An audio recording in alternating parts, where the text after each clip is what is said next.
Now, Triple H, it is currently 2026. Now, the title of this video says 10 craziest WWE predictions for 2026. Triple H, I'm going to get you started because I know I'm going to help you out a little bit, Triple H. Since I'm being the great guy that I am, I'm going to help you out. The first thing you should do in 2026 is give Liv Morgan a title shot. That's the first thing you should do. That should be the first thing on your list. You get what I'm saying? We gotta put Liv Morgan back into the spotlight now, man. It's time for her to go on her solo run. You get what I'm saying? She been near the Judgment Day for too long. She can still be near. She can still be the judge. She can still be a part of that Judgment Day. I'm saying she's starting to slowly, starting to move away from them a little bit. But we need Liv Morgan to win the title, man, at WrestleMania. That's the only way to do it, man. At WrestleMania, we need Liv Morgan to defeat Stephanie. That's what we need, Triple H.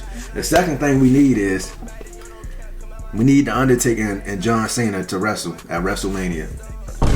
We need one more John Cena match because that how he went out against Gunther, that's still rubbing me the wrong way. I don't like how he went out. Yeah, we gotta get my dog. We gotta give him a better ending than that. That was trash. I don't know what that was. But we about to get to the video. If you're new to the channel, make sure you smash that like button for your boy. Hit that post notification bell so you can get notified when I drop another banger. Make sure you smash that like button. Let's get it. 2026 is here, and after an underwhelming 2025, but a fantastic year of programming. So join us now as WrestleMania looks at 10 of the craziest predictions for WWE in 2026. Be sure to subscribe and hit that notification bell for daily wrestling videos.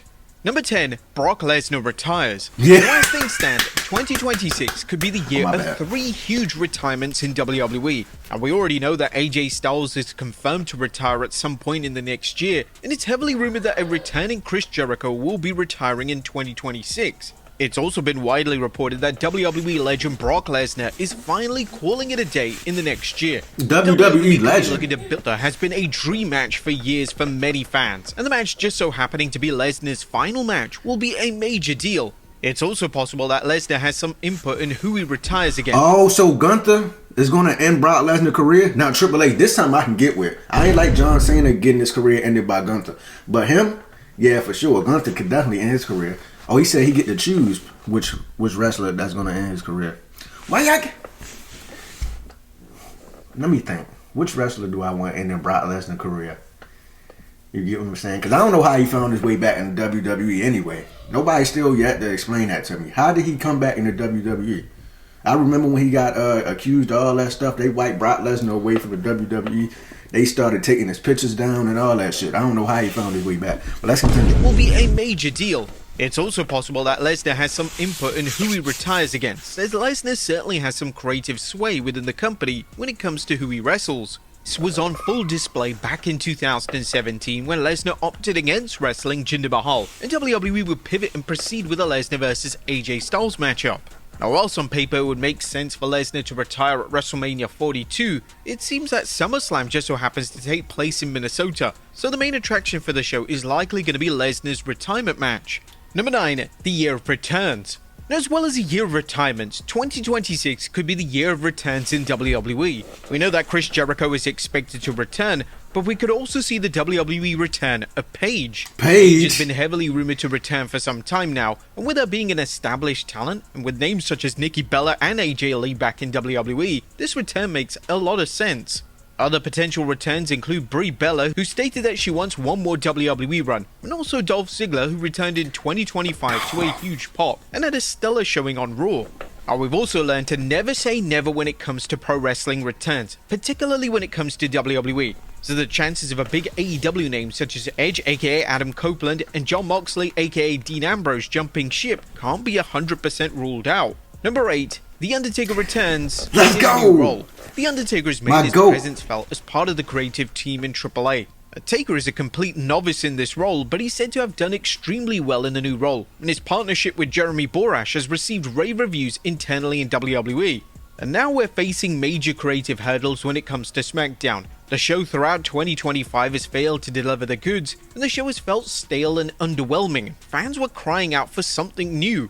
The problem comes from a weak creative team who have no new ideas, and the introduction of an extra hour is only going to make things worse. The Undertaker and Jeremy Borash are proven commodities in the creative role, so what does WWE have to lose by giving both the pen to the Blue brand? It's not as if the show can get any worse, and WWE could revert things back to the normal team if it doesn't go to plan. Or we could bring Teddy Long back. We could have Teddy Long. Here comes the man. I'm in it, you know. I remember when he do that. When he used to do that dance. Even publicly announced that The Undertaker is now on the creative team, similarly to how they did back in 2019 with Paul Heyman and Eric Bischoff. This would generate major buzz in the WWE product, and could even lead to a surge in the ratings for the Blue brand. Come on, miracles have happened. Number 7, Dominic Mysterio wins Money in the Bank. Oh my Money in the goodness. Bank 2026 will take place in September, and whilst this is a wild change, it will give fans something to look forward to in the second half of the year. For the men's Money in the Bank match, WWE has so many options. They have 5 sensible options for the briefcase, the first being Dominic Mysterio. Dom has had a stellar 2025. He won the Intercontinental title at WrestleMania and even defeated John Cena in his final ever PLE. WWE could easily follow this up with a Money in the Bank win, and the crowd are firmly on his side, so they would no doubt accept him in the role. LA Knight. Is 2026 the time that LA Knight finally wins the Money in the Bank match? He's been a fan favourite for some time now, and it's about time WWE capitalised on his popularity. But there's also Jacob Fatu, as WWE needs fresh blood at the top of the card, and one of these names is Jacob Fatu. A Money in the Bank win would be an easy way to push Fatu into the main event picture, but there could be a big one, Obafemi. Slowly but surely WWE is going all in on Obafemi, and a Money in the Bank win could be on the horizon. Would this style of booking suit Femi? Well, who's to say, but 2026 could be the year of Femi. And Chris Jericho. Now that Chris Jericho is WWE bound, what better way to capitalize on his return by having him win the match he invented? This would be a fitting moment for Jericho's final year in the company. As for the women's Money in the Bank winner, WWE's hit a home run when it comes to the winner of the briefcase over the past few years. Likely options for the 2026 briefcase include Chelsea Green, Roxanne Perez, and even Sol Ruka. Number 6, the Royal Rumble winner is... I ain't gonna lie, Sol Ruka, she's super athletic. I seen her wrestle one time. I'm like, oh my goodness. Like, that was... I think it was on Main Event I was watching. Because that was the night of John Cena last match. Bro, she went crazy. I'm like, I gotta add her to my client list, man. She's super athletic. She great in the ring. I wasn't familiar with that game. Believe the 2026 Royal Rumble is predictable, and there may be some merit behind that belief. All signs point towards Roman Reigns winning the Rumble, especially as it's been widely reported that Reigns vs Cody Rhodes Part 3 is planned for WrestleMania 42. It's hard to see another outcome for the winner of the match. However, if Bron Breakker is unsuccessful in defeating CM Punk on the first Raw of 2026, then Breakker is a sensible option.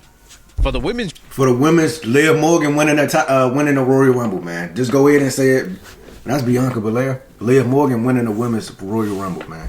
You might as well go ahead and just accept it now, because it's about to happen. We could be looking at Bianca Belair winning, but this of course depends on whether she returns in time and gets medical clearance. Oh, yeah, if Belair is still on the shelf, Rhea Ripley or AJ Lee could be a smart option. Number 5, 2026 is... Nah, WrestleMania. What you got against Liv Morgan, bro? Real. My GOAT ain't get mentioned not once. That's crazy. They sleeping on you, Liv. But yeah, Bianca Belair, like her, I seen her finger, man. She got a broke, man. That shit look painful. But why you ain't say Liv Morgan? You said Rhea Ripley, Bianca Belair. You even said AJ Lee. But no Liv Morgan. This is a scam, man. This is crazy. Bruh. But WWE needs to make stars as a matter of urgency. They have an aging roster, and most of the top male stars are over 40. WWE has slowly realized this in the second half of 2025, and they're starting to push names such as Bron Breakker, Austin Theory, and even Carmelo Hayes up the card. 2026 could be the new 2005 in WWE, as they crown young stars to lead the company for the next decade. Breakker is destined to win the world title at some point in 2026, and a lot of fans feel like he should get his moment on the grand stage of WrestleMania. WWE has so many young names that could be big time players for them, but they have to get the presentation and booking just right. And the booking and push can't feel forced, or the crowd may outright reject the chosen star.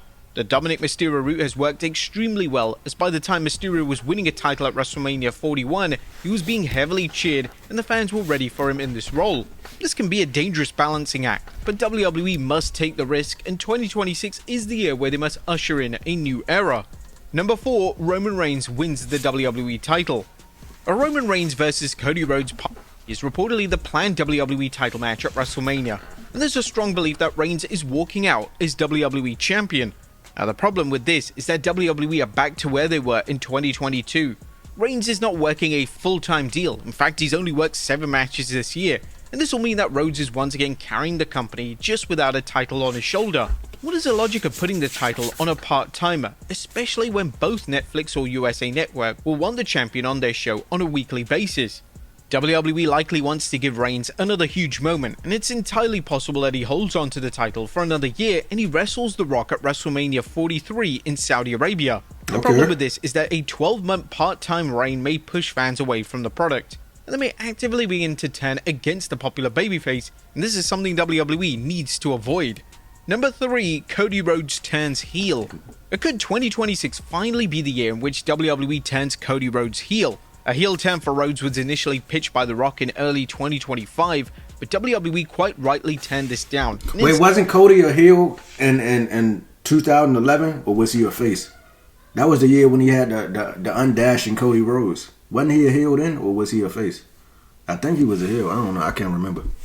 Will receive the now infamous John Cena heel turn. With 2025 being a poorly received year, they're more likely than ever to take huge risks, and this could mean a Rhodes heel turn at some point in 2026. The problem with this is that WWE is traditionally led by a top babyface, whether that being Hulk Hogan, Stone Cold Steve Austin, John Cena, or Cody Rhodes. What name will replace Rhodes in that crucial role? That's ultimately the dilemma for WWE. Number 2, WWE are forced to lower ticket prices. The WWE ticket prices are out of control, there's no denying it. WWE shows were previously affordable to all, but these days are sadly long gone. Even WWE great Randy Orton was stunned to find out how much one fan paid for his WrestleMania ticket, and this should have been the wake-up call WWE needed. TKO execs believe that the company was wrong to price tickets so families could afford them, and these comments quite rightly received a major backlash.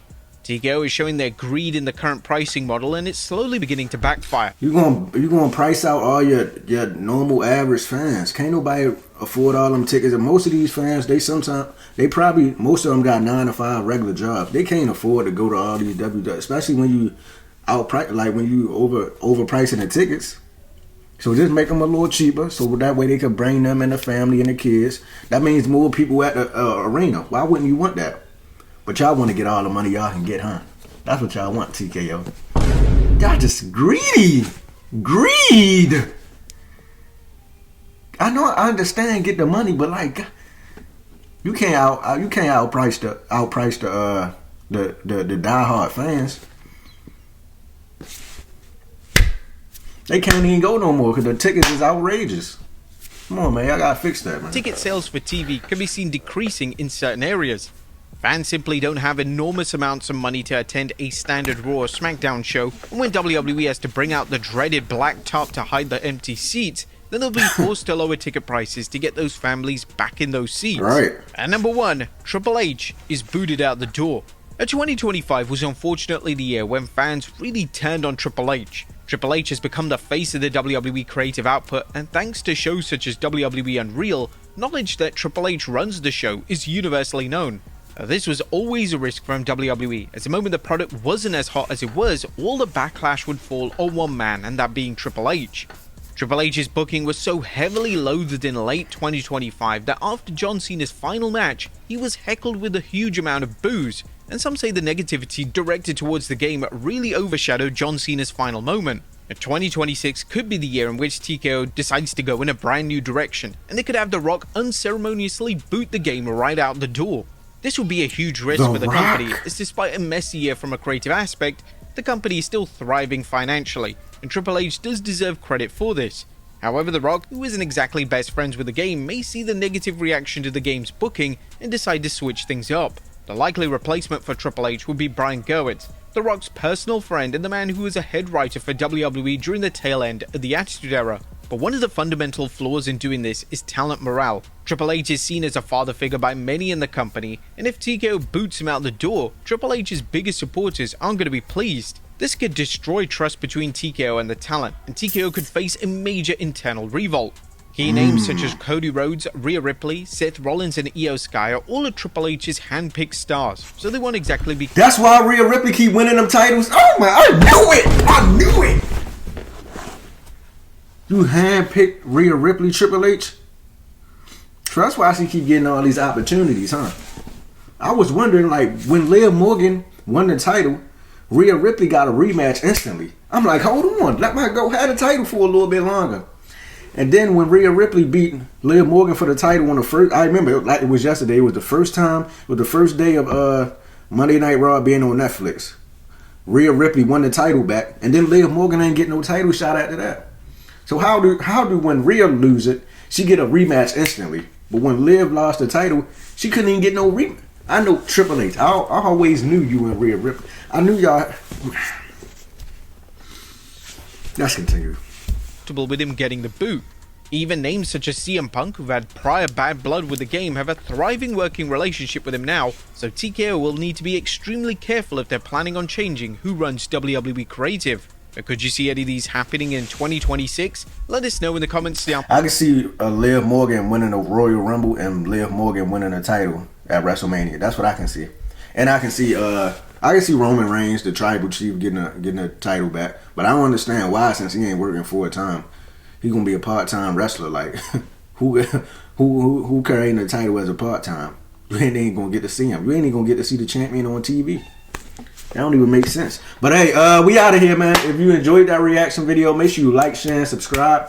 Hit that post notification bell so you can get notified when I drop another banger. Make sure y'all smash that like button. And do you think TKO is gonna kick Triple H to the curb? And if they do, who you think gonna replace Triple H? I don't know, man. They can get tricky in 2026, man. But I'm here for it. I'm out of here, man. I'll see y'all in the next video.